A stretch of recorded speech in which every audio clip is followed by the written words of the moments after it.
Before Trayvon Martin, Mike Brown, or Sandra Bland, there was Oscar Grant.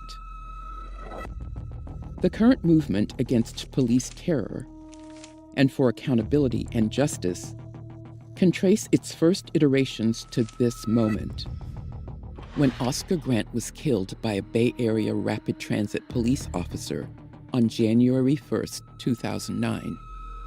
Captured on numerous digital devices, Oscar's death would be the first murder prosecution of an on-duty Bay Area police officer.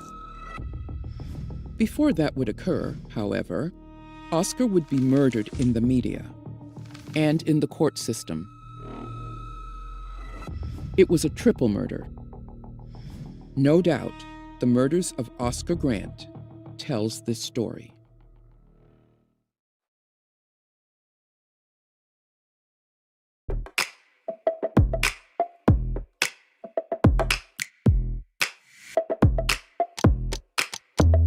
"'Tis woman's strongest vindication for speaking that the world needs to hear her voice." Anna Julia Cooper wrote those words in 1892. You would think she's speaking about today. White supremacy and patriarchy, by definition, belittles and ignores the voices of Black women. Some of us are brave. A Black woman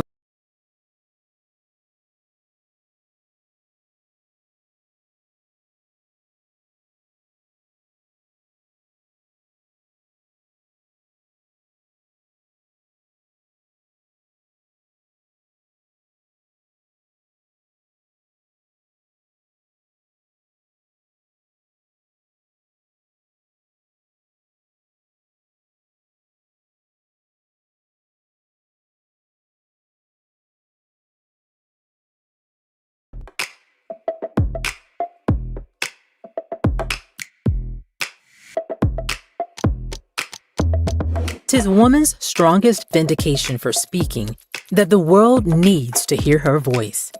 Anna Julia Cooper wrote those words in 1892. You would think she's speaking about today. White supremacy and patriarchy, by definition, belittles and ignores the voices of Black women. Some of us are brave. A Black woman's radio program was a corrective to that, centering and airing the voices, views, and experiences of Black women, documenting them and capturing moments in time. The program aired on Pacifica Radio for almost a decade. Many of those voices have been preserved here, and Some of Us Are Brave, interviews and conversations with sisters on life, art, and struggle. Edited by Thandisizwe Chimurenga.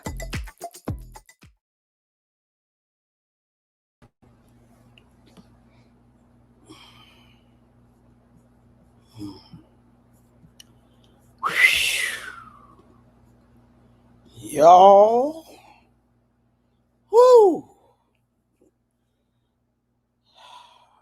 Let me start by greeting. How y'all doing? It's been so long since I have gotten up here on a Monday like I said I was going to do. I hope y'all are doing well on this holiday. Rest from your labors. We're not celebrating no imperialist armies. We're celebrating a day off from work. I hope y'all are doing well. When I tell you, you would not believe the technical difficulties that I have had today. Just trust me, it was rough. Be that as it may, I am here now. I think everything is working. I don't even know. But I hope y'all are doing well. I appreciate y'all for showing up. Thank you so much. I'm not going to say apologies because I need to stop apologizing and just get it right. I'm going to get it right eventually. But at any rate, I am here live right now. But Sikivu Hutchinson is not here live. This is a pre-recorded interview I did with Sikivu. So unfortunately, y'all won't be able to ask her any questions during the show. But if anything you got burning, you know, she's going to put her contact information out there. Of course, I can holler at her for you. She's accessible. You'll be able to holler at her if you got any burning questions. Oh, Ms. Thank you for calling me Ms. Appreciate that. Hello, how are you? Hey, Leah. Hey, Soul Mecca. Woo, peace and love. I sure need it. Thank you so much. Uh, you good? You all right?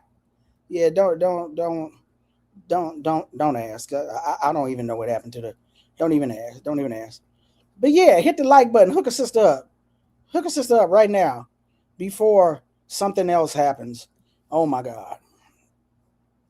So anyway, it's been so long.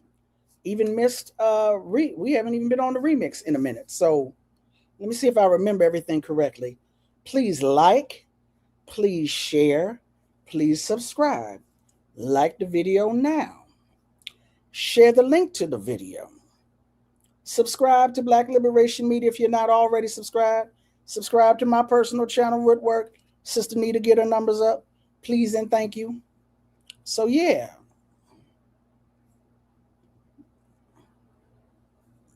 Okay, truck.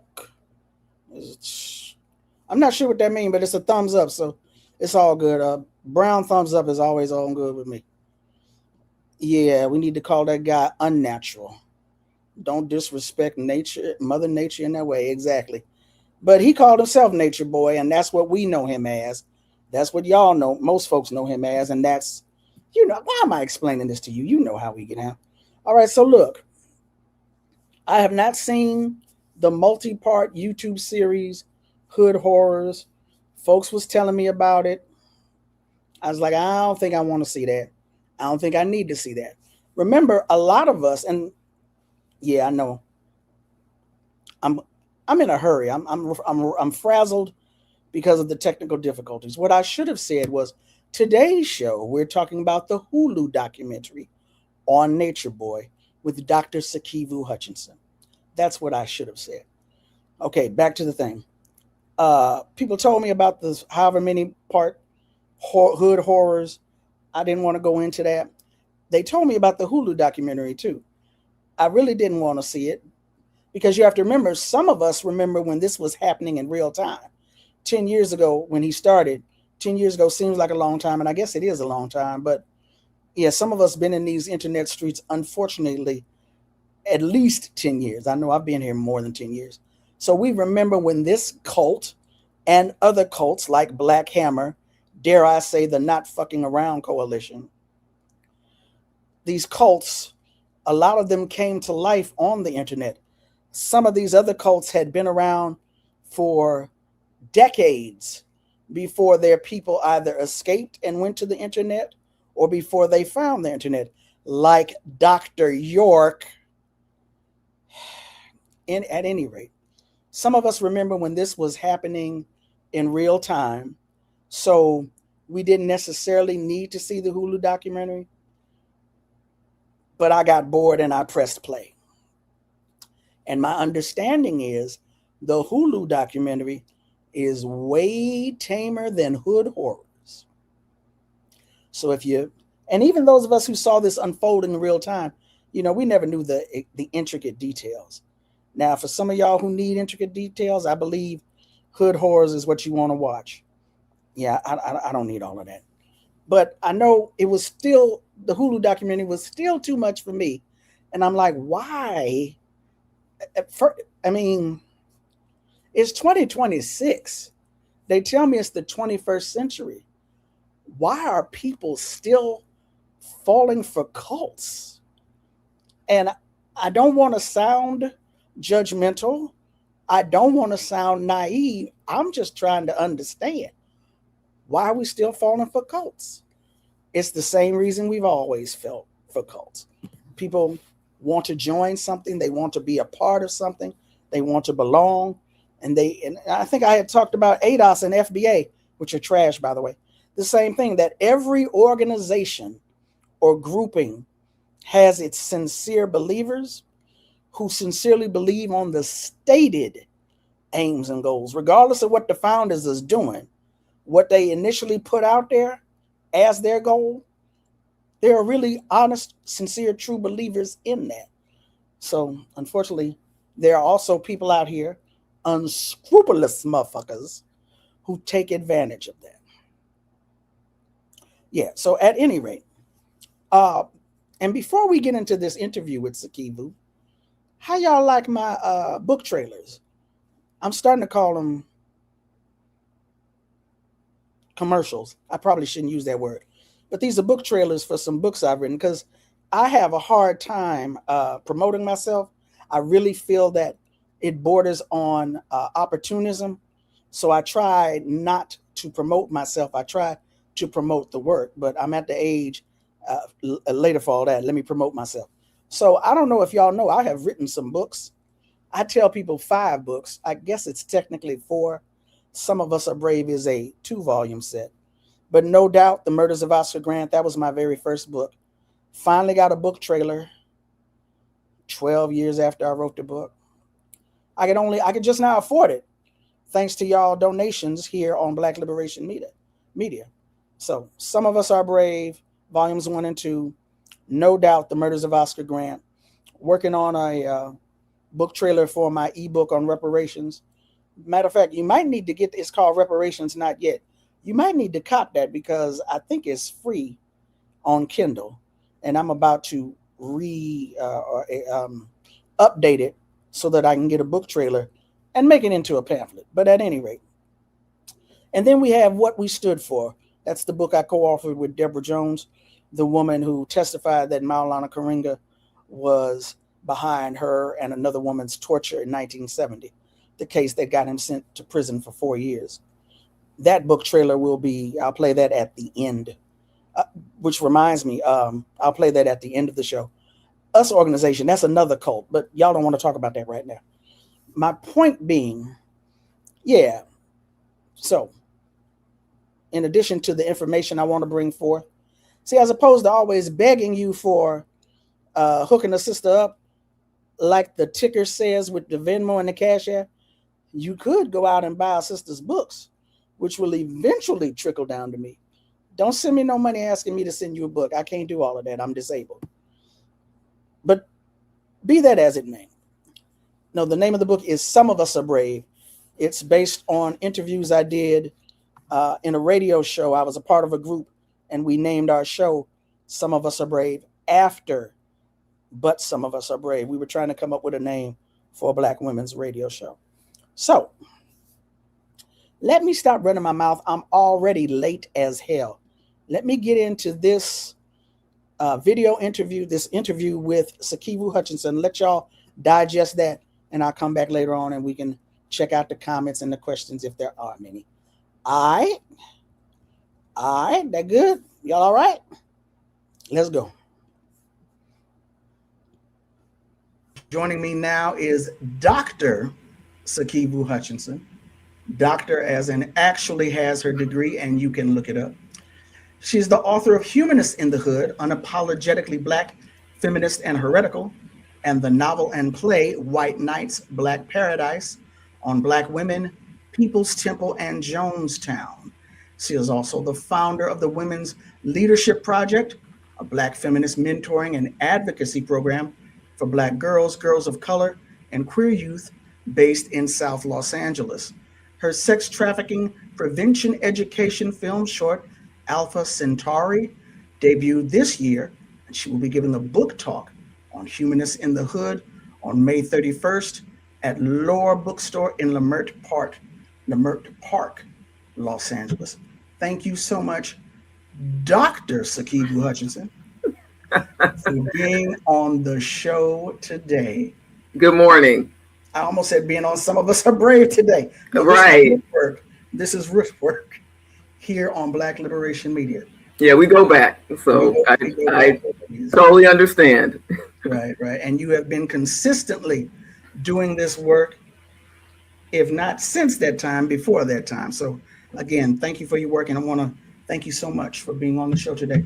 I am going to attempt to share my screen, and let's see if we can talk about your most recent essay, which is on Medium and the Hollywood Progressive, based out here in Los Angeles. Let's see. I'll put the link in the show description for folks to check out at their leisure. But as of right now, right this second, we have most recent essay, Black Women Beware, To Catch a Predator, Carbon Nation's caricature of cultishness begs the question as to why people from all walks of life are still powerfully attracted to and seduced by cults. So as soon as I saw this, I had to call you up because I had been hesitating. My Facebook family was like, yeah, don't watch it. I got bored. I went and I pressed play. I needed to know. I didn't need to know, but at any rate, Hood horrors, right? Yeah. We're talking about the Hulu documentary, The Cult of Nature Boy. Yes. So it is extremely disturbing, extremely deep. But what really compelled me to write this piece was my history researching the People's Temple in Jonestown. And before you get into that, yes, let us remind our viewers what was the People's Temple of Jonestown. Yes. So People's Temple was a Pentecostal church that was started in the 1950s in Indiana by a socialist Marxist aligned white pastor named Jim Jones, the infamous Jim Jones. And People's Temple was steeped in a social justice liberation ideology at that time. And it enticed scores and scores of African American parishioners and acolytes. These folks immigrated from Indiana in many instances and went with the temple to Redwood Valley, California in the late 1960s. And they eventually had their headquarters in San Francisco, and they even had an outpost here in LA. And to make a long story short, a long tragic story short, it culminated in what was at that point in time the largest murder-suicide in American history. And the majority of the victims were African American women, men, and children. And so what is little known is that People's Temple was, again, it was a predominantly African American movement. And these were multi-generational folks who were compelled to get involved with the church because of the socioeconomic and political turbulence of that era. So we're talking about the end of the Black Power movement. We're talking about the end of the Civil Rights movement. We're talking about the emergence of the second wave women's movement and the gay liberation movement. So you had this intersection of socio-political change and turbulence that informed masses of African American folks getting drawn into this movement. And so the connection that I make between People's Temple and Jonestown. Okay, well, real quick, let's go back for a second. When you say the largest murder-suicide in the U.S. history, it took place in Jonestown, Guyana. Right. Or in a place in Guyana that was named Jonestown after the founder, Jim Jones. Exactly. So it did not occur here in the U.S., but it involved quote-unquote U.S. citizens. Right, yeah. The other thing, real quick, you're calling this a movement and not a church. Why is that? Yes. So I dealt with a movement and others that were involved because a lot of my research involved talking to Black women survivors. Was the fact that, again, you had this extremely sociopolitically engaged church that was involved, for example, with the Black Panthers, was involved marginally, but still in terms of their rhetoric, with the Nation of Islam. They were implementing reentry programs for folks that were coming out of the system that had been addicted to drugs. They were implementing education programs, health programs, co-housing.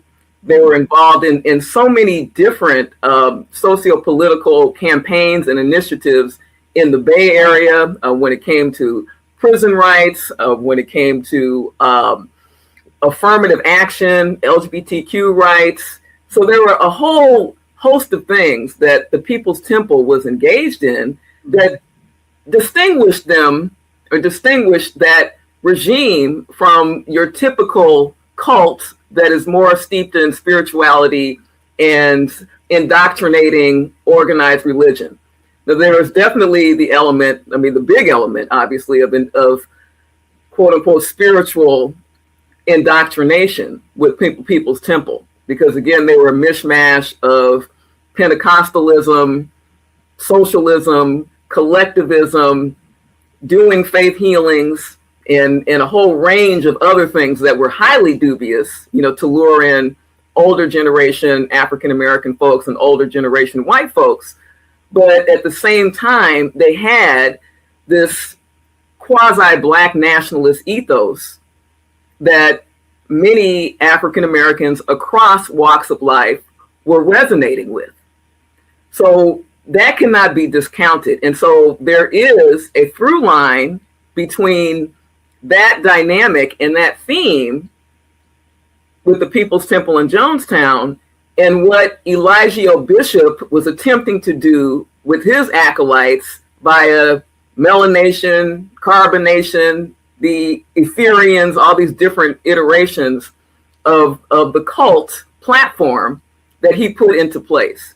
And so in the article, I talk about the draw that Black women were experiencing to this cult, and the fact that in my mind, it really resonated with what I had researched and what I had discovered about the trajectory of People's Temple and Jonestown, because so many Black women during the People's Temple Jonestown era, again, primarily in the 1970s, early 70s into 1978, when the church and its members were again the victim of this massacre in Jonestown, Guyana, that so many Black women were compelled, were catalyzed into getting involved with this church movement and immigrating from the United States because of the depth of white supremacy and anti-Black racism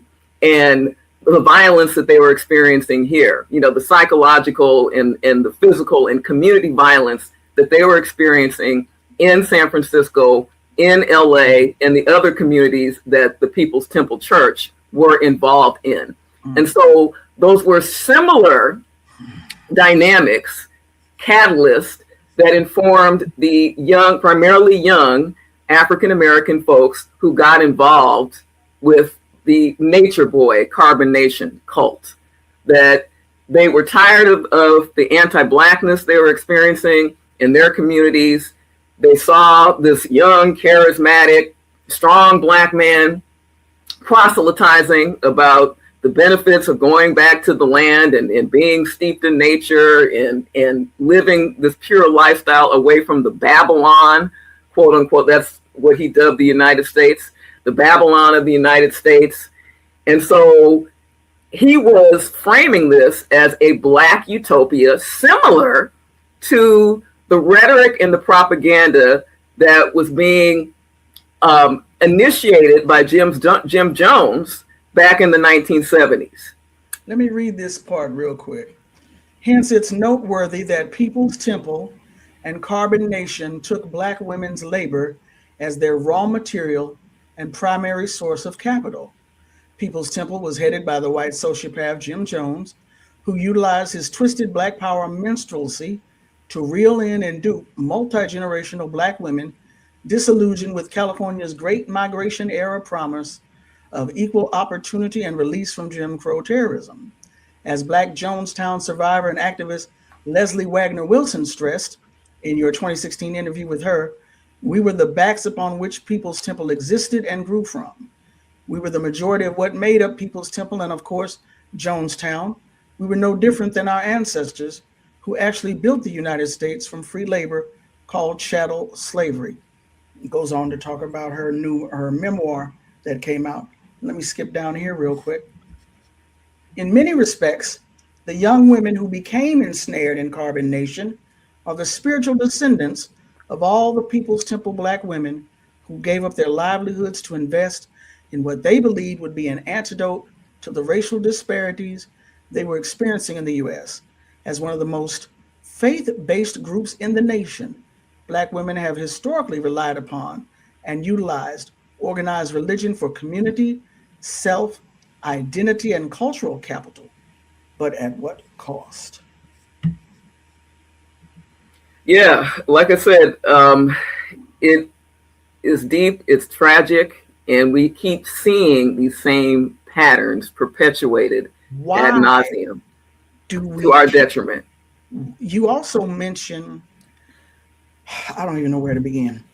We're talking about carbonation, melanation, the cult of nature boy with Dr. Sikivu Hutchinson. You talk about your research and the links between People's Temple of Jonestown, Guyana, and carbonation. In this article, your most recent article available on the Hollywood Progressive website, you also talk about the Ansaru Allah community, another cult which I am familiar with. I stumbled across them as a young woman at Howard University in Washington, D.C. back in the day, and they went through so many different things. I was able to observe them and look at their transformation, about how they went through so many. I almost lost count of how many different manifestations. But this essay, again on the Hollywood Progressive, it says, Black women beware. You're speaking, your work with young women and girls, femmes, queer youth, you talk about the links between this cult behavior and trafficking. Going back to before I just butted in, why does this keep happening? Yeah. Why is this happening? Why are we falling? And it's not like one person is too many, but why do we see this repeating itself? Yeah. So many, not thousands, but too many. Why are so many Black youth, Black people, Black women falling for this? Yeah, I think that is. There are a number of factors. Clearly, we have just reached this extreme of racial capitalist adultification and exploitation of Black women and girls, and our bodies, our mental health and wellness, again, are prime commodities. And so is very little protective space that we have in this culture. And I draw the analogy between the grooming that one experiences in the cult idolatry and the grooming that one experiences in trafficking and commercial sexual exploitation, because Black women and girls comprise the largest group of those who are being trafficked. 40% of those nationwide who are being trafficked are Black women and girls. Over 90% of those who are picked up for trafficking in LA County are Black girls. Over 90% of youth that are incarcerated in juvenile detention for trafficking are Black youth. So we see once again this nexus: criminalization, policing, the adultification of Black girls, the misogynoir, the normalization of misogynoir that Black girls experience in all contexts, whether or not we are talking about schools, whether or not we're talking about the criminal injustice system, whether or not we are talking about the healthcare system, churches, even our own families. I mean, we could look at the degree to which Black girls, unfortunately, tragically, insanely, are being recruited into trafficking in many instances by family members out of desperation because of the burden of this racially capitalist economy that is being placed on our backs and our shoulders, where we have the least wealth of any group in this nation, where we have the highest rates of domestic violence related homicide, where by the time they're 18 years old, Black girls will, over 60% will have experienced some form of sexual abuse. And so all of these factors inform and undergird the resurgence of these Black nationalist, Black patriarchy-based cults that are luring Black women and girls in disproportionate numbers, and like I said, are parallel to the sex trafficking that we see in our communities that is absolutely tantamount to enslavement. Going all Middle Passage, different era, different economy, but the same dynamics, the same ideology informing it. And so in the article, I end the piece by trying to provide some way out for Black women and girls that might be enticed into these kinds of regimes of power, control, and domination, and sexual terrorism. Okay.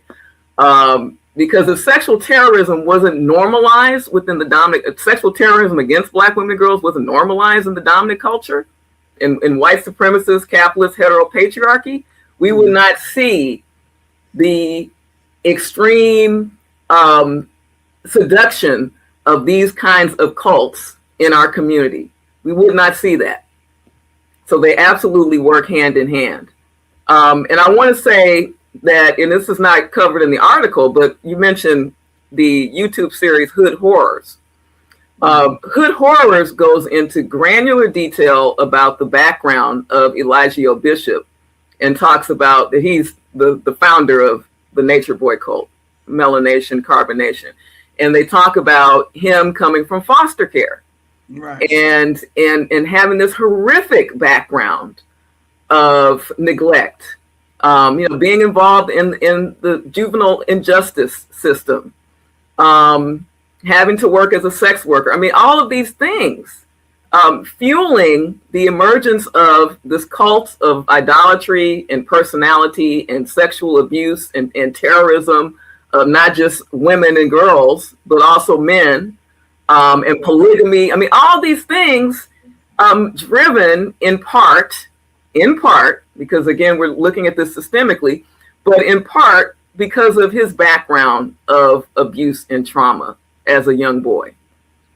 So, I don't know, the phrase elephant in the room keeps popping up.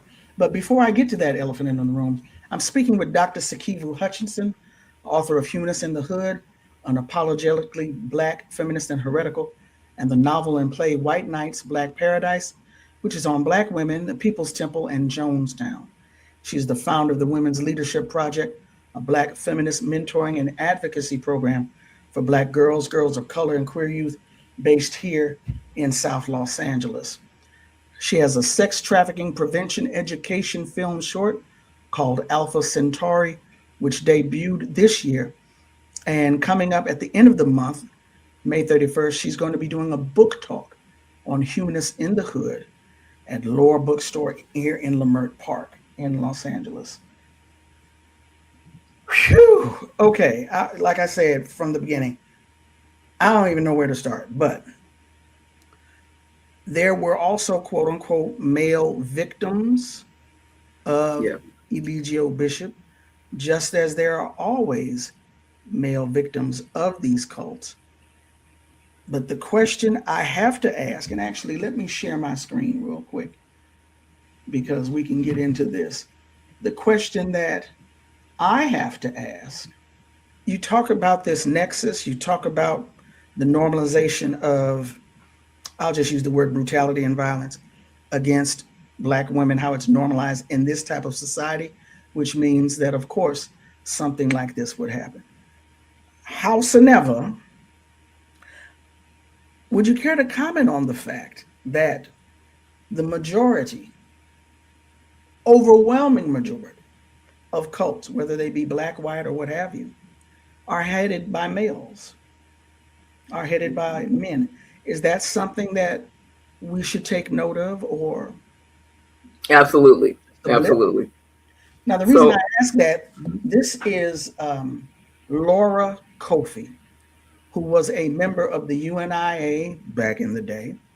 And it was said, I'll put the link in the show description, or in the chat at least. It was said that she had broken away from the UNIA and established her own quote unquote following. Some people label her as a cult.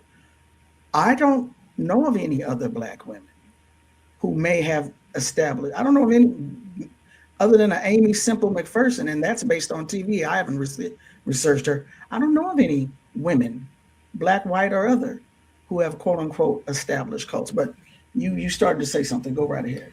Yeah, the intersection of, let's just say, toxic masculinity and patriarchy in terms of the evolution of these cults is significant, because a lot of the fuel that these cults are thriving on is sexual abuse, control, and exploitation of women and girls.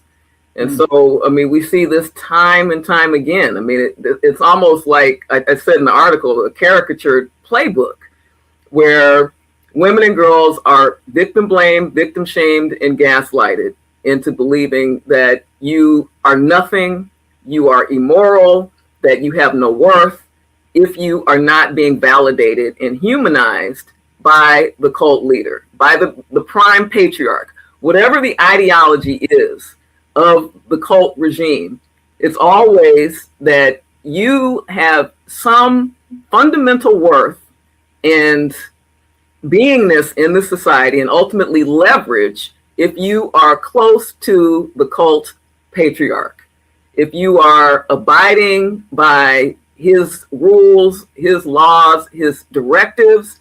And ultimately, those rules, laws, and directives mean that you need to give up your body, that you need to provide sex, that you have to beat down other followers, either psychologically or physically, or a combination of both, that you have to be beholden to him to the nth power, and that nothing else matters. You have no subjectivity. Your family members are traitors. Your community members are suspect. All of the traditions that you cleave to prior to coming into the cult, you need to be disabused of, because they are not an authentic means of establishing selfhood, spirituality, and ultimately a path to redemption in heaven, or redemption, or whatever eternal reward that supreme being is promising you, is duping you into believing that you will not get if you do not bow down to him. And so that is what Bishop was doing with his acolytes. If you do not fulfill my instant, tangible, material, physical gratification right here and right now, you ain't gonna get to heaven in the afterlife. Right. That was what Jones was doing. That was what Bishop was doing. That I'm quite sure is what Dwight York and the Nubian Nation, you mentioned him earlier, was doing. All of them. I mean, and like I said, it's a playbook. And so we mean WOP, we're actually going to be doing some cult prevention education, okay, that is tied to our trafficking work. Well, hold on. I'm gonna get to that, because you do mention some things that people can do in the article. So I'm gonna get to that in a moment. But real quick, I just want to ask. This is tiring. Throughout the Hulu documentary, it was Carbonation, Melanation was referred to as a sex cult, and sex is, of course, a part of many cults. I don't know if they're sex cults or just cults and there's sexual abuse going on. But the reason I say that is because haven't we also seen in many cults that are headed by men, the majority, if not all, Laura Kofi and Amy Semple McPherson, possibly. That's 2 out of how many million? Anyway, point being, these cults that are headed by men, certainly women have always been, quote unquote, the bounty or the booty, right? But don't we also see sexual humiliation and abuse of the men, the male? Absolutely. Yes. What is that about? Well, I mean, it's about the same exercise of power, control, and domination. And that was definitely a big element of People's Temple in Jonestown, that Jim Jones was ritualistically abusing men, raping men, forcing men to do his bidding. So that was huge. And that also was alluded to in Carbon Nation. Now, I have not been able to delve into the 40 some odd episodes of Hood Horrors. So I don't know if that is documented, verifiable, but it was definitely alluded to in the Hulu documentary. Right. That he was definitely physically abusing his male followers. And there was some intimation of sexual abuse. And so that's simply to assert dominance, that you are dominant over quote unquote lesser males, something that I referenced in the article. Right. A whole heteropatriarchal domination of these other males, and again justifying your position as the supreme being, justifying extorting followers of their savings, of their income, of their benefits. It's a playbook. So your article, which is your most recent article, Black Women Beware to Catch a Cult Predator, Carbon Nation's Caricature of Cultishness, begs the question as to why people from all walks of life are still powerfully attracted to and seduced by cults. This is on the most recent Hollywood Progressive website. You state, given that Black women and girls are especially vulnerable to religious cult indoctrination and trafficking, representing 40% of trafficking victims in the US, providing them with holistic tools for self-advocacy and self-determination is critical. Some of these protective strategies include being attuned to the warning signs of grooming and exploitation, staying in contact with trusted friends and community, engaging in humanistic mental health and wellness activities that don't rely upon the dominance of a focal leader, developing money management skills that prioritize one's own livelihood, and setting boundaries for charitable giving and personal space. You talked about, or well, we mentioned briefly, you've got a film on trafficking called Alpha Centauri, and the work that you've been doing with the Women's Leadership Project here in South LA.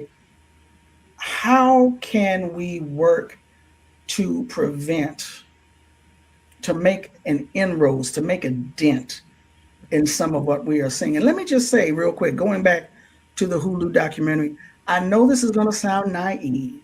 I know it is. I can't help myself.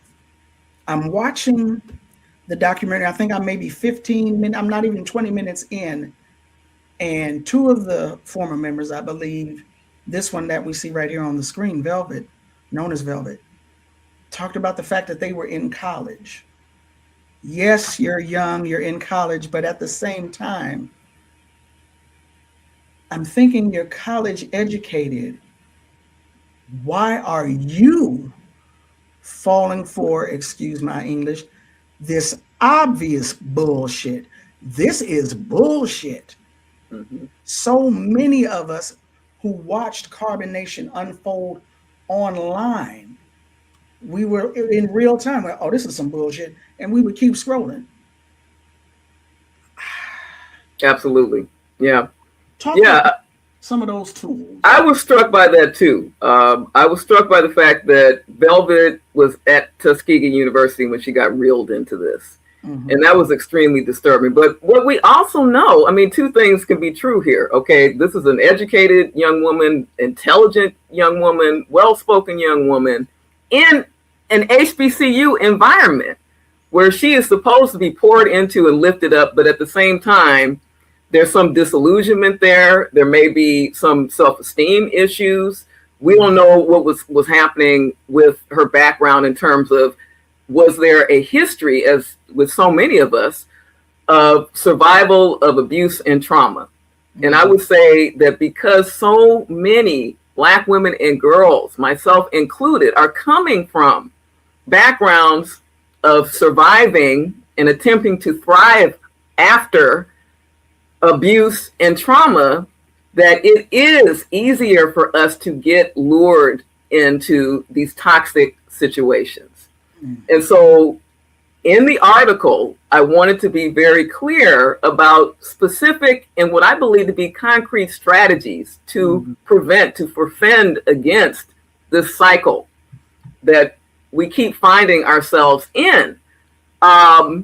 Building up the sense of self-identity, the sense of agency, the sense of self-determination of Black girls at jump, starting at elementary school, starting at middle school, talking about Black feminist transformative justice, making young people aware about toxic intimate partner relationship patterns that stem from, again, heteronormativity, misogynoir, other forms of toxicity.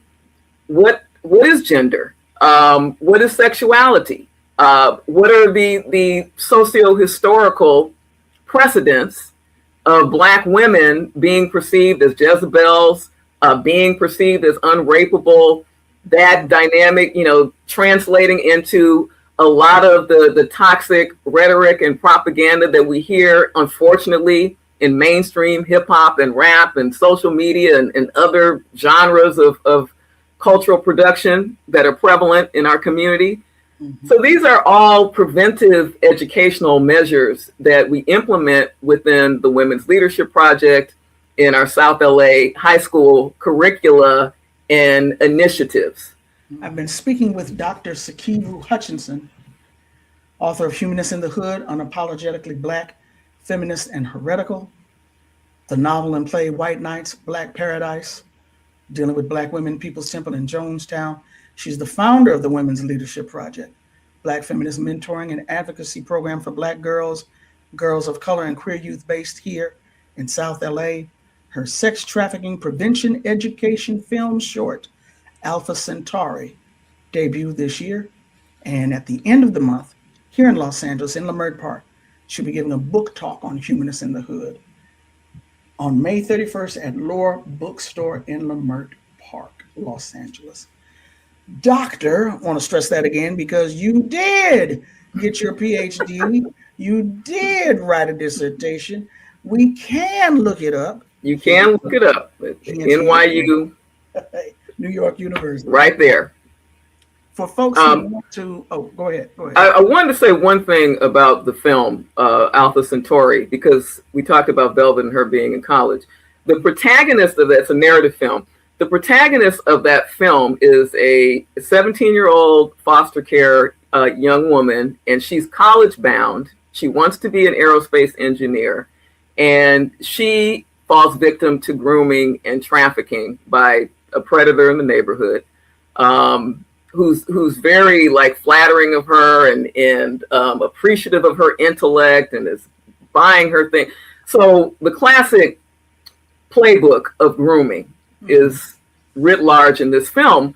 But what I wanted to do differently in this film, instead of having at the end, in terms of a positive resolution, having a teacher or adult come in to save the day, she is able to navigate the situation and come to some critical consciousness about the situation because of her friendship with another Black young woman who's queer identified, who's a poet.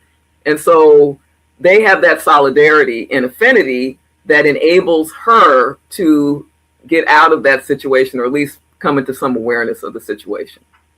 So how are we able to view Alpha Centauri? So the trailer is currently on my YouTube channel, and I have been submitting it to different festivals and whatnot. So it's not available yet, but it will be come next year. Okay. And again, I'll put that information in the show description, etc. For folks who want to keep up with you and the work that you're doing with the Women's Leadership Project, how can they do that? Okay, so the Women's Leadership Project website is womensleadershipla.org. And then my website is sikivuhutchinson.com. SIKIVU Hutchinson.com. And you all are available on social media, Instagram, etc. Right. Yeah. WLP project underscore, and then my Instagram handle is just my first name. I lucked out on that one. Sikivu Hutchinson, always a pleasure. I say always like we've been in contact. We lost touch. We've been watching each other from afar, but we haven't actually sat down for an interview since the days of Some of Us Are Brave. But thank you for so graciously giving up your time to speak with us today. Appreciate you always. You too. Thank you again so much for being on Rootwork today. Cool. Thank you. All right. I see y'all without fail been getting busy over there in the chat. I don't know what y'all doing over there. I no longer try to keep up with y'all and what y'all be doing. But at any rate, yeah, so just like I said in the beginning, I don't know where to begin. But let me just at least say one thing. Any gender can be a cult leader. Nobody said anything about that or around that. I asked her opinions on why she thought the majority of them were men. No one ever said only women or whatever other gender could not be a cult leader. You know, y'all be doing unnecessary stuff for real. And because you name 2 other women cult leaders in this part of the 21st century, that's 4. Again, I'm still not even sure of Amy Semple McPherson. So my question was, why is it that the majority of them? Do we have cult leaders, female cult leaders? I'm not going to say throughout history because, of course, what are the numbers of female cult leaders? What are the different demographics? You know, y'all be so simple sometimes. I don't know. But at any rate, I don't even know. Should I even go through? I don't know. Should I even go through the chats? I don't know. You know what? I'm not going to. I said I was going to put it in the show description. I think I will at some point. But for today, for right now, I put it in the chat. I put in the link to Sikivu's Hollywood Progressive article. I put in the link to an essay on Black Past about Laura Kofi. I put in the link to Sikivu's, I think it's the trailer to her film Alpha Centauri, which is on YouTube. I put in the link to the Women's Leadership Project, and I put in the link to Sikivu Hutchinson's personal website. And Sikivu and I, we go back a ways. We lost touch in the real world, but, you know, we would see each other online, etc. But back in the days prior to COVID, etc., I would have her on when I was doing radio at Pacifica, KPFK, have her doing commentaries, have her as a guest, etc. And it took me a minute, and I found out, oh, you got your doctorate from NYU.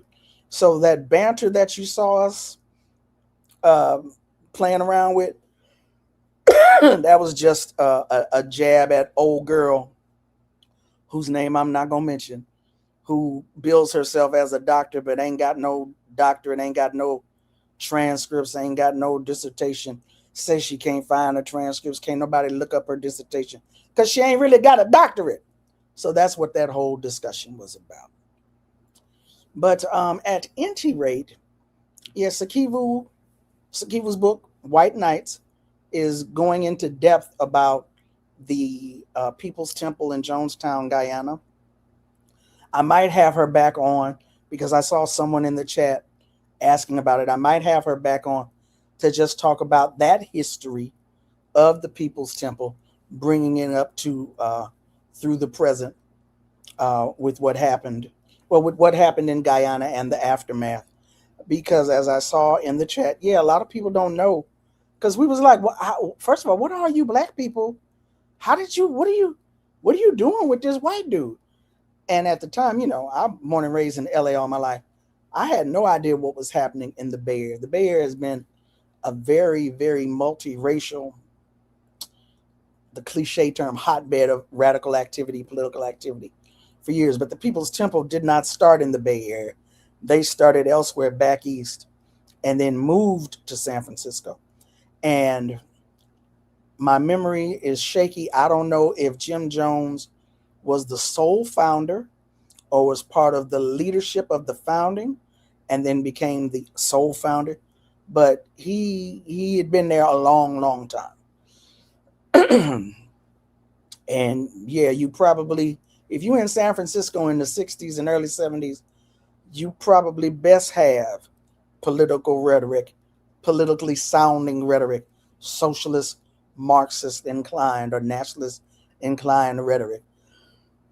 Whether you, excuse me, sincerely believe in it or not. Yeah, but as we can see, what happened in Guyana, that had nothing to do with Marxism, Leninism, socialism, communism, or liberation. And as all of us who are here, who are old heads know, I know some of you youngins might not know, but that's all of us old heads. That's where the saying "drink the Kool-Aid" come from. Even though we found out that it wasn't actually Kool-Aid, but yeah, that's where it came from. Drinking the Kool-Aid, quote unquote, a mass suicide. 900, almost 1,000 people gone out of here. Majority of them black. Yeah, that was something else. That was something else. And I guess, I don't know. I guess you think we would have learned from that? I don't know. But there were and are and have been cults started the same time as Jim Jones that are still in operation. They haven't killed 900 black people yet, to our knowledge. Some of them are still operating in different iterations. Like I said, we don't want to have some of these conversations. But yeah, Black Hammer, the dude, Ghazi, is it Ghazi or Gaji? I don't forgot his name, his whole name. But at any rate, he joined the APSP, Uhuru movement, was quickly given a leadership position. We'll talk about that another day. Saw some things he didn't like, broke off and started the Black Hammer.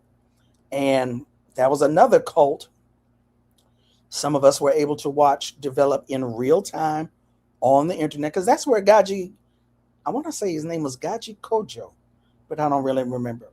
And I don't remember his name before Gaji. But the point being, that was another dude we saw, because he was basically an internet influencer or an internet celebrity, and became politicized and developed a cult following. So following them in real time, I think what they were doing was recruiting from homeless individuals, definitely in the Atlanta area. And then all of that transpired with them. The Not Fucking Around crew or coalition or whatever, I'm calling it a cult because the dude acted like he wanted to be the cult leader. I don't know if it actually was a cult. I think it got clipped before it had been around long enough to establish itself as a cult. But you could tell dude wanted the limelight. You could tell that. And it came along, I guess, what was the late 20 teens, maybe between 2015, 2019, I guess. But then again, when was Breonna Taylor? Because they showed up, they either spearheaded or showed up at a major demonstration for Breonna Taylor. And that was right around the time. Now, Breonna, I think Ahmaud Arbery, Breonna Taylor, and George Floyd were all murdered in 2020. Somebody in the chat knows what's going on. I think that all happened in 2020. I try to rely on my memory to keep it strong. And so that would mean that they had been established before that major demonstration.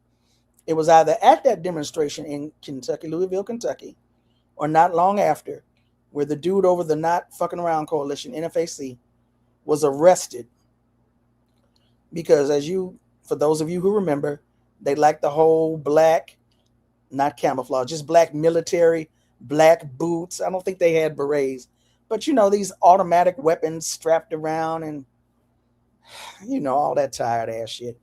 Anyway, they said that, and I don't even remember his name, dude pointed his weapon at some police officers, and my understanding is that's how he got locked up. That was an easy takedown. But like I said, I think it was because they hadn't even been established that long enough for the feds, the government, to come up with something creative to stop him on. And I think they were more interested in self-defense and black people defending themselves than they hadn't had a time. Other than that, self-defense, I don't even think they had enough time to develop a political ideology. They were nipped in the bud. The vision of black folks in all black with guns and combat boots. These people ain't gonna settle for that. That's going to be unsettling to them. So, but anyway, for whatever reason, y'all like stomping around in your big black boots. I don't get it, but okay, whatever. So, I usually like to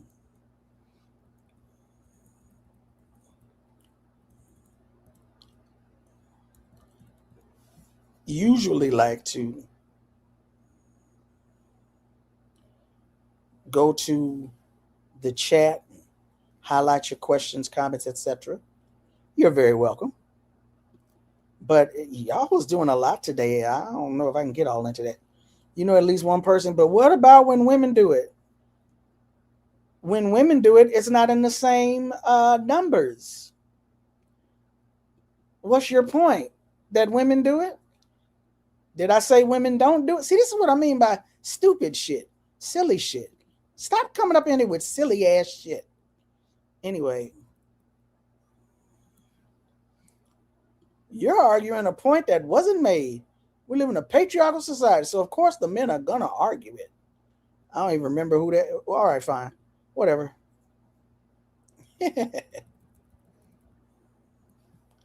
Witches have covens, which may be seen as cult-like. Do the covens rape people and take their money and make them drink poisoned drinks and kill 900 of them?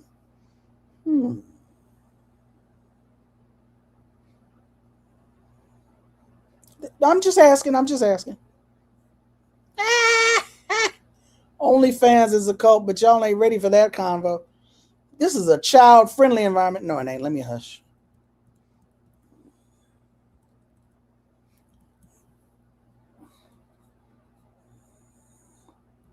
It might be a cult.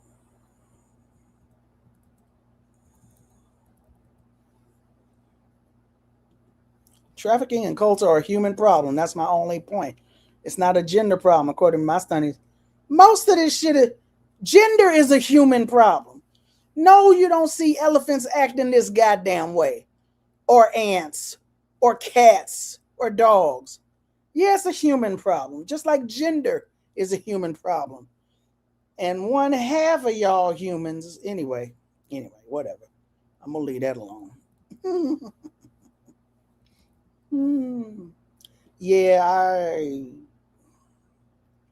Well, the thing about it though, that's the question we have off top.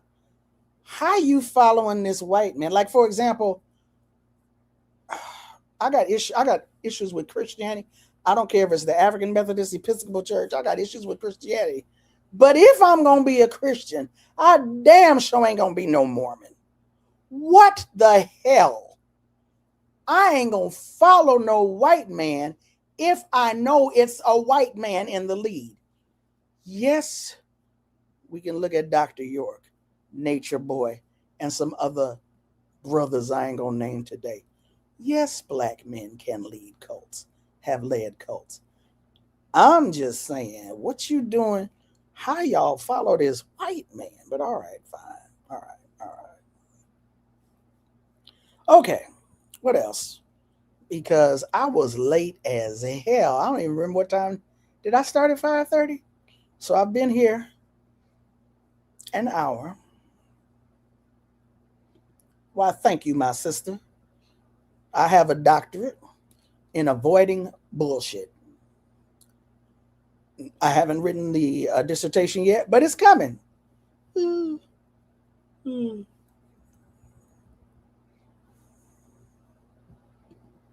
White supremacy is a death cult as well. But you don't think we ready for it? Well, no, yeah. It's a large segment of a population that ain't ready for it yet. It's a lot of uncle and auntie ruckuses out here. Might be too many. But I think more and more of us are having the conversation. And we need a critical mass. That's all I'm saying. We need a critical mass. I would love it if all black people saw white supremacy as a cult. It ain't happened yet. It ain't happened yet. Anyway.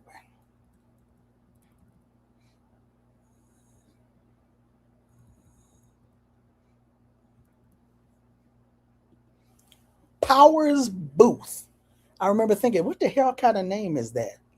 Powers Booth. But that was the dude who starred as Jim Jones in the made-for-TV movie. To my knowledge, I don't think, well, I don't know. Has there been another movie on Jonestown? And I don't even remember. That movie was made a long time ago. But just like Old Girl, thanks to you all in the chat, I didn't know about this House of Prey in Florida. But then again, I think it was during the pandemic 2020. There was a lot going on. I don't know how I missed that. And I definitely missed that Phoenix goddess woman. I can't get it all, y'all. I can't get it all.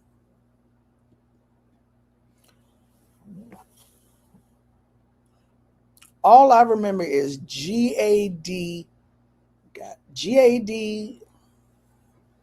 ZI Gaji. I don't remember his name before he changed it. But Google Gaji Black Hammer, Atlanta, Georgia. They were raided. Somebody I think somebody was able to smuggle a cell phone, rented, living in a house in Atlanta, called 911, said, I'm being held against my will. Police came. There was a standoff. Somebody ends up dying. I don't know. People in the org say the police killed him. Somebody else say he took his own life. But the leader, the cult leader, ends up being arrested for, it's another word for kidnapping. When you hold somebody against false imprisonment and all this, that, and the other. And he was being held in DeKalb County Jail or Fulton County Jail. And then they started pushing back the trial date. I even saw one news article said that he was asking for assistance to transition, as in, physically transition. It was a mess. But what I had been reading in the beginning when I was trying to follow along, I think that they had been recruiting homeless black people or going to areas and, recruiting black folks who may have been homeless or houseless into the organization. So, whether you're homeless, just vulnerable populations, homelessness, abuse, maybe even substance abuse, alienation from being from society, alienation because of youth. Lots of reasons why people fall victim to cults, unfortunately. Lots of unfortunate reasons. And it's interesting because in that interview, talking to Sikivu about Velvet, who was at Tuskegee and dropped out to join Carbonation. One of the other dudes, whose name escaped me, he had been to he had either been to college, then the military. I think he had been to college, then the military. member of Carbon Nation. And one of the reasons why is because he said he missed that type of camaraderie. He was lost, and he wanted that type of fellowship, familyship. The other thing he did say, though, was that he thought the number, because I started to say Black Hammer, Nature Boy was getting so many hundreds of thousands of views on social media. He also, take note of that, he said he thought that translated into hundreds of thousands of people paying attention to what he was saying. And, you know, that's one of the things that we factor in. Look at how many people are with this. Maybe they know something I don't. Maybe I should check this out. And so, yeah.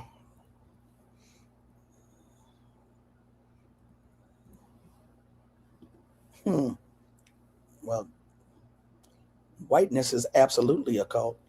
Capitalism is a cult. Well, capitalism is a death cult, so yeah.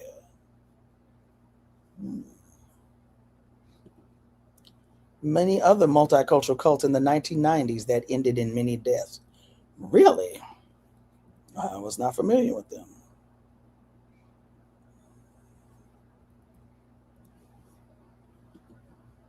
Black Hammer was a white online leftist obsession for a minute. Oh, well, yeah, no. You can't, absolutely do not judge the Black radical tradition by that piece of shit, because that's what they were. But anyway.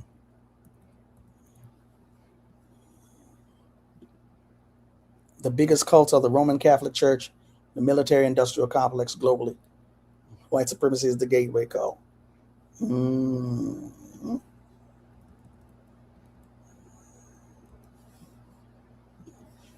I didn't know the Black Hammer group was a cult. I watched in real time when all the stuff happened. Girl, how could you not tell they was a cult? Anytime, okay, here you go. Anytime you got the one person consistently taking up all this, we're living in the time of, social media, instantaneous. Anytime you got one person taking up all the screen time and a bunch of people in line in formation behind them, that's usually a sign. And I say that in all sincerity, which could be why this other commenter mentioned about the military. The military is hierarchical, top down. It is my way or the highway. There is no negotiation. Now, of course, they'll tell you that's because people's lives are at stake. We have to maintain order and discipline. If you can't do that, you can't be a part of the military. Okay, I'm not arguing against that. I'm not in the military. I don't know all that. That's not my life. That's not my ministry. But because I'm not in the army, because I'm not in the military, you're not going to give me an order. Maybe if I work at, Burger King, or Starbucks, you can give me an order. You can give me your order. But no, you're ordered to stand down. Excuse me? You're ordered to not engage. Who ordered to not engage? Didn't we tell you not to do? No, you said don't do such and such. But no, So if you're in a political organization that's going around giving orders, I'm not talking about some other maybe clandestine formation. I'm talking about an above ground organization, and they run around here talking about we giving an order. You're not talking to me. I don't know who you're talking to. You ain't talking to me. Now, if you're in the Black Liberation Army, that's life or death. If it can't function without top-down hierarchical and orders being given, I say, I'm not in that for a reason. All right. You know what? Y'all, no, what dude shot himself? Oh, you talking about Black Hammer. Somebody got shot. I don't know who it was.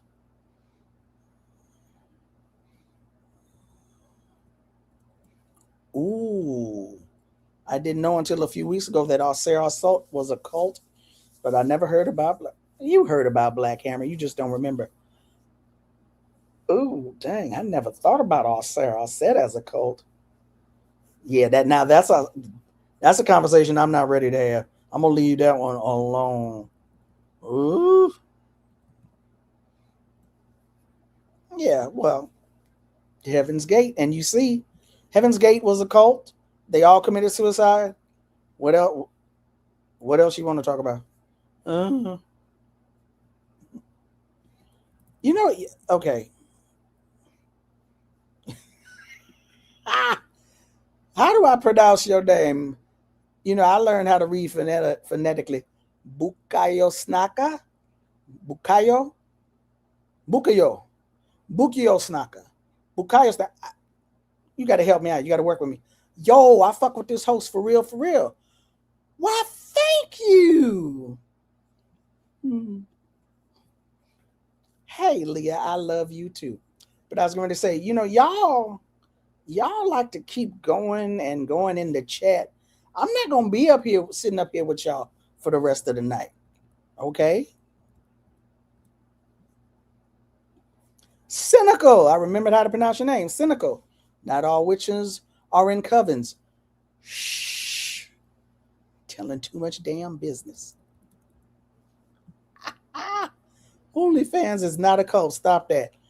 You can keep your subscriptions in. It's okay. Yeah, let me. It's not. It's really not. Covens are generally non-hierarchical. You know what? Okay. Fraternity. Fraternities and sororities are their own versions of cults.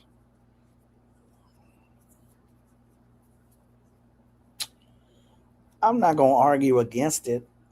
It's not for me to argue against.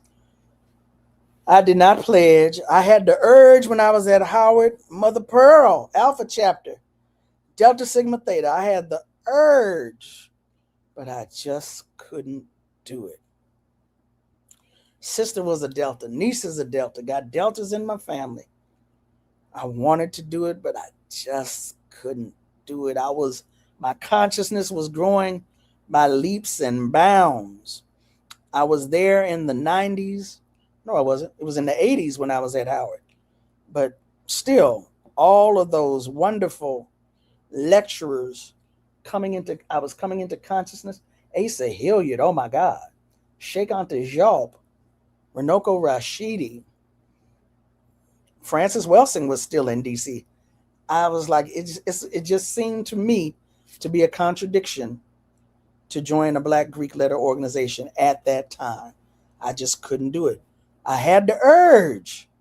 I wanted to go for Delta, but I just couldn't do it at the time. My position on it has mellowed since then, but at the time, I just couldn't do it. Why am I bringing this up? I'm looking askance.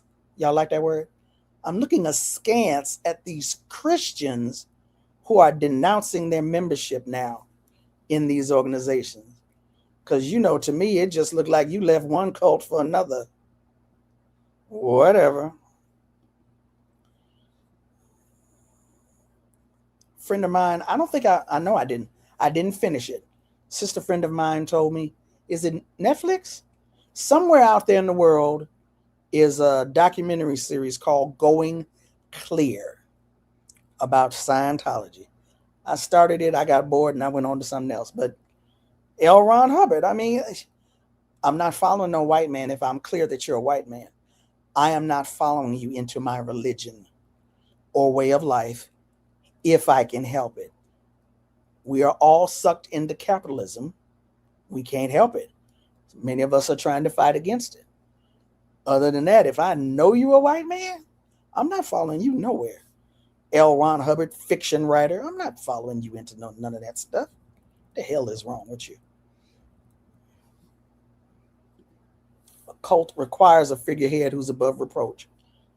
Ain't no white man above reproach. But at any rate.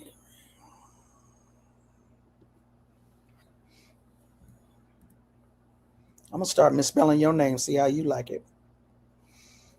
All right, y'all are just come on now. Come on. Just y'all, you know what? Y'all do this on your own time. Y'all do this on your own time. I'm not going through all these. I can't keep up with all these new comments. Oh my God. Jehovah Witnesses. That was the one. Not only the Mormons, oh, Jesus Christ. Mormons, Jehovah Witness, Scientology. I know some ex-Jehovah Witnesses who said that's a cult. Duh. I hope you wasn't waiting on them to tell you that was a cult. Knocking on my damn door every Saturday morning. Jehovah Witnesses, Scientology, and Mormons. I am not following you around the block if you're a white man. But at any rate, y'all can stay here if you want to. All this, what are you? Okay, I can't even keep up. You know what? I tell you what. I'm going to go ahead on and end the stream. But you, what's that they say? You ain't got to go home, but you got to get the hell up out of here. Actually, you ain't got to get the hell up out of here. Y'all can stay here on YouTube on the Black Liberation Media channel and just chat yourselves away to your heart's content. It is currently it's going on 10 o'clock on the East Coast. 6:53 my time. Some of y'all got to go to bed and get up in the morning, right? Well, fine. Whatever. Y'all stay here and chat to your heart's content. All right? As for me and mine, I'm about to get up out of here. I'm about to get up out of here. I thank you for hanging with me, for waiting for me, because today was spicy, unlike no other, and it's still spicy because I got to do the outro. Lord have mercy, help me, Jesus. Help me, Jesus. Help me, Jesus. This is when I call on Jesus. Help me, Jesus. Appreciate you all so much. Thank you for tuning in. Thank you for being active in the chat. I put Sikivu's information in the chat. It's not in the show description yet. I'll put it there later on. Please click on the links now so you can save them. Please like the video. Please share the video. Tell somebody about it, y'all. Tell somebody about it. And if you feel so inclined, if you're not already subscribed to Black Liberation Media and to Rootwork, if you feel so inclined, drop some ducats, some dollars, some cheese, some cheddar, whatever. I ain't gonna ask you for no racks, no stacks. Drop a little something. The Cash App and the Venmo and the Patreon for Black Liberation Media are all scrolling beneath. Also, the books that I mentioned, trying to promote myself more. So, for the last time, finally, thank you so much for tuning in, working on being more consistent, even with the tech spicy issues. So don't forget to check for Remix Morning Show and all of the other shows here on Black Liberation Media. I will see you all again, God willing, next Monday morning, 8 a.m. for the Remix Morning Show. And again, at 5 p.m. for Rootwork. That's going to be a real good one. Is it Jesus, John Wayne, and White Fragile Masculinity? All right. So y'all take care. Stay safe out there. And I'll catch you on the next one. Peace. Nothing in Deborah Jones's formative years could have prepared her for life in the US organization. Like many of her generation, she was Black and proud before the phrase became popular. She believed, and still believes, in the principles for which the organization stood.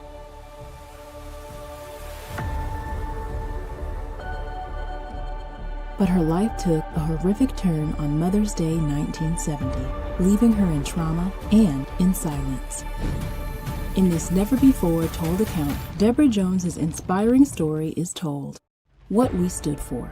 The story of a revolutionary Black woman by Deborah Jones and Thandisizwe Chimurenga is the compelling and harrowing memoir of one woman's experiences in a leading Black Power organization.